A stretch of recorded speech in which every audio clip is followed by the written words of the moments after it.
What's up guys, my name is Amir. Welcome back to the channel, and today we're going to be comparing two phones that are considered top of the line, best of the best flagships in their own space. On one hand, we have the iPhone 12 Pro Max, which starts at $1,100 US. And on the other, we have the Samsung Galaxy Note 20 Ultra, which starts at $1,300 for the Snapdragon 5G variant. But for this video today, I'm going to be using the Exynos variant, since that is what we have available to us here in Pakistan. So as you can see, both these phones have a very heavy price tag, but they also come with very stacked spec sheets. And in our video today, we're going to be talking about their performance, their camera, their build and design, and all the features that these phones have to offer. And hopefully by the end of this video, you're going to have a better idea about which of these phones is better for you. If you're new to the channel, be sure to subscribe with the notifications turned on so that you know whenever we upload a new video. So starting the comparison with build and design, here you really can't go wrong with either one of these devices. Both phones are built using premium materials, and in fact, many of their material and design choices are the same. For example, both phones are made of glass and stainless steel. Both have that satin matte finish on the back. Both have glossy stainless steel frames. Galaxy Note 20 Ultra has that top-of-the-line Gorilla Glass Victus on the front and back, whereas the iPhone has Gorilla Glass on the back, and on the front is what Apple are calling a ceramic shield, which is supposed to resist drops and falls better than before, and Apple is calling it the strongest glass on any iPhone so far. Both phones come with IP68 dust and water resistance, and both have these big camera modules on the back, and again, both have gone with a glossy finish on the camera modules to contrast with the satin matte finish on the rest of the back. Both phones have very similar weight as well, with the iPhone coming in at 228 grams against the slightly lighter Note 20 Ultra, which comes in at 208 grams. Now with these similarities, there are some obvious differences in these phones, especially in their visual styling. The iPhone has these flat edges reminiscent of the iPhone 4 and 5, while the Note 20 Ultra has gone for curved edges, which gives you that melting over the edge type look. Then the iPhone at 7.4 millimeters is also a touch slimmer than the Note, which comes in at 8.1 millimeters. As for the overall footprint of these devices, the Note is definitely a bigger phone, but not by too much, and both these phones are considered big phones. So as you can see, both these phones have really good materials and design. And I can't really pick a winner here, but one thing to consider is that the iPhone comes with a bunch of different color options. So we have the graphite color here, then you have silver and gold, and their new Pacific blue color, whereas the Note 20 Ultra only has that satin matte finish on this mystic bronze color here, which is also a very beautiful color, but that is something to keep in mind. Next, we're going to talk about the displays on these two phones, and both these phones have panels manufactured by Samsung, but here the winner is pretty clear. So the display on the Note 20 Ultra is bigger at 6.9 inches to iPhone's 6.7 inches, and also has a bunch of features over the iPhone. Both phones have OLED panels, but the Note 20 Ultra comes with a 120Hz high refresh rate display, which makes your experience of your phone ultra smooth and fluid.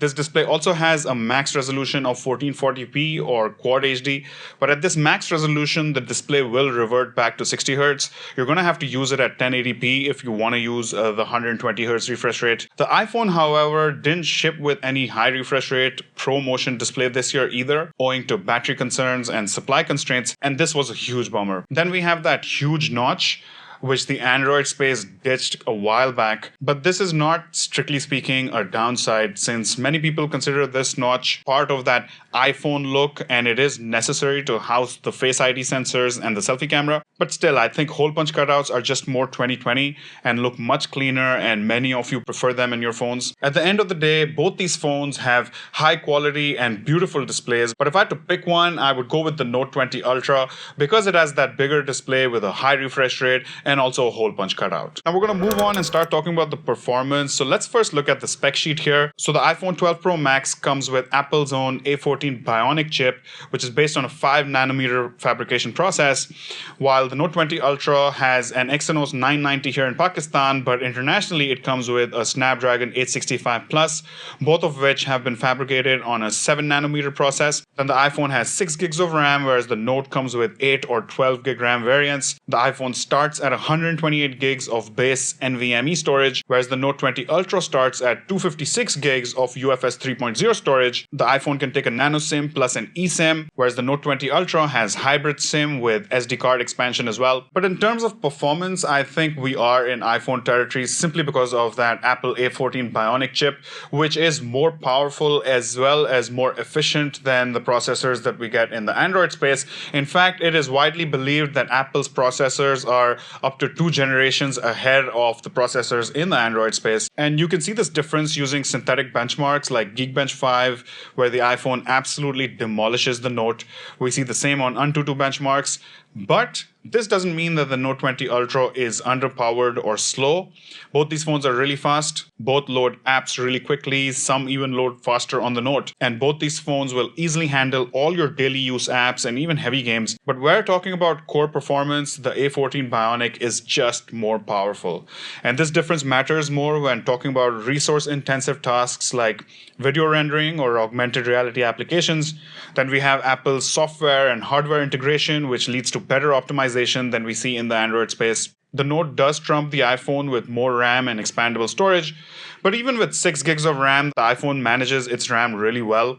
And unless you're a power user or a gamer, you won't really feel much of a difference from having more RAM on the Note. Now, which of these two you choose is up to your own preferences and your own usage scenario, but I do have a bit of a bias towards Apple's A14 Bionic chip and also their efficiency. And if you spend $100 over the base storage, you can get this in 256 gigs of storage. And I've been a Note user for the past 3+ years, and I've never really felt that I need more than 256 gigs of storage on my phone at least.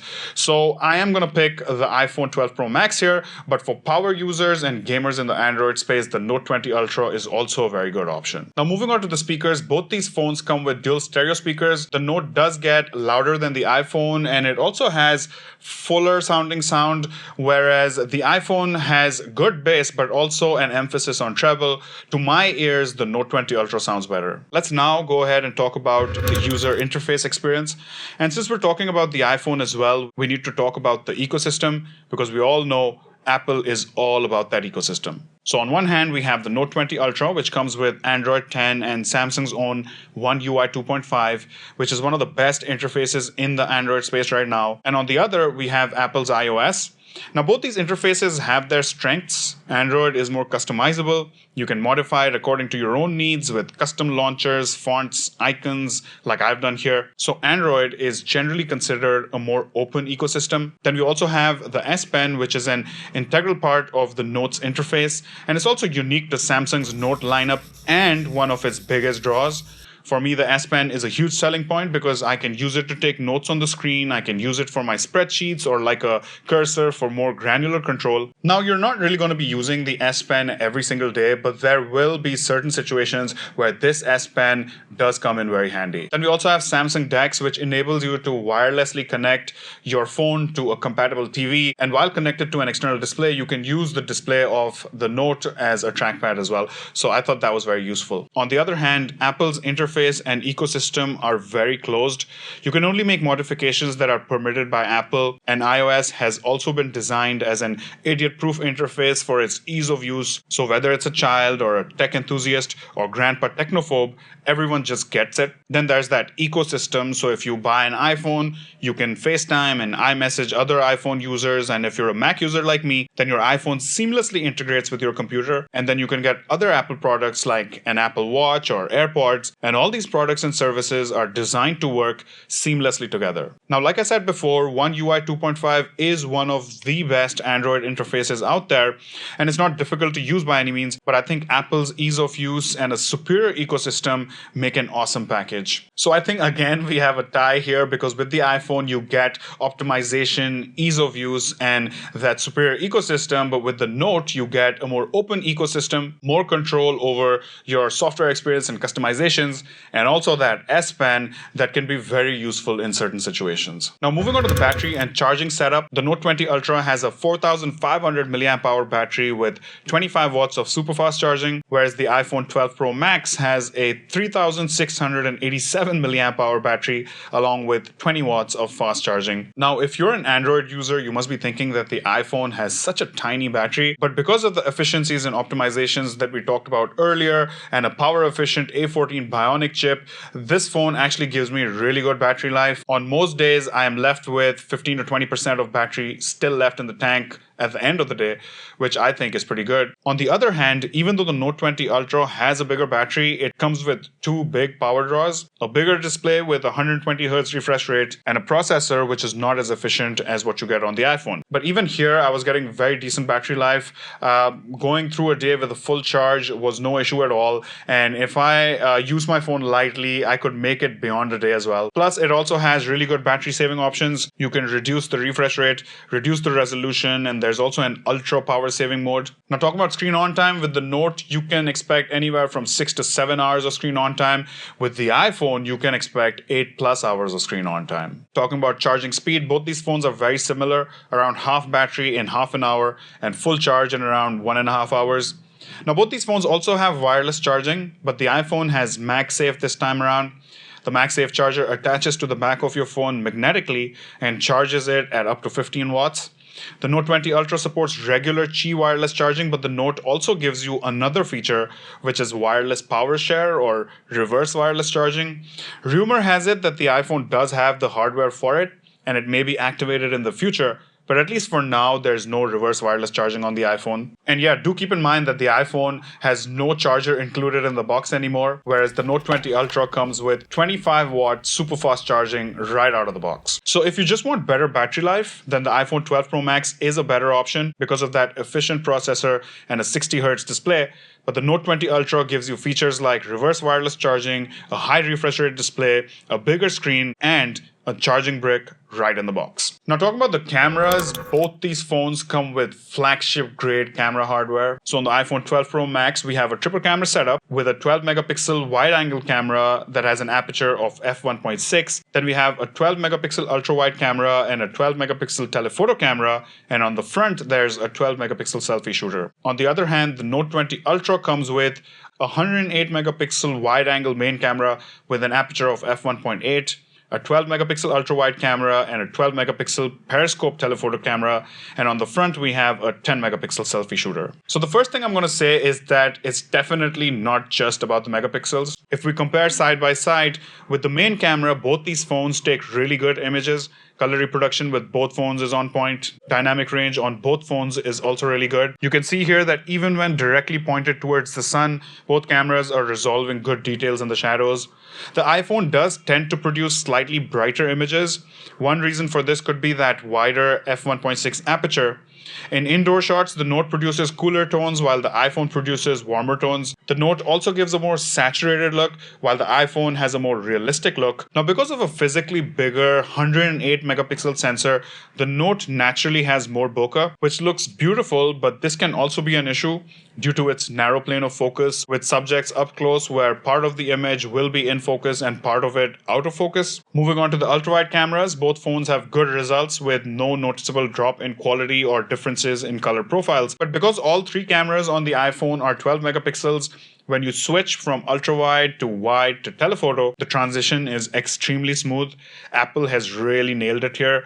Totally seamless transition. While on the Note, when you switch cameras, you can feel that the phone is switching between different cameras.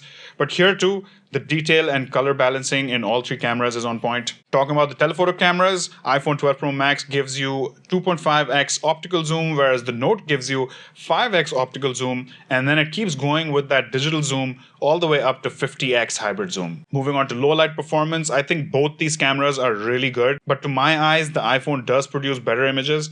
I feel like the iPhone takes in more light from that f1.6 aperture and also resolves more detail and better colors in dark environments.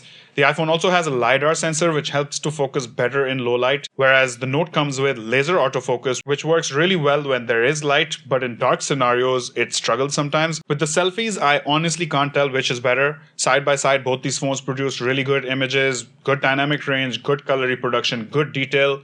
You choose. But talking about video performance, here the odds are stacked in favor of the iPhone. It is generally accepted that iPhones have some of the best video cameras in the mobile world.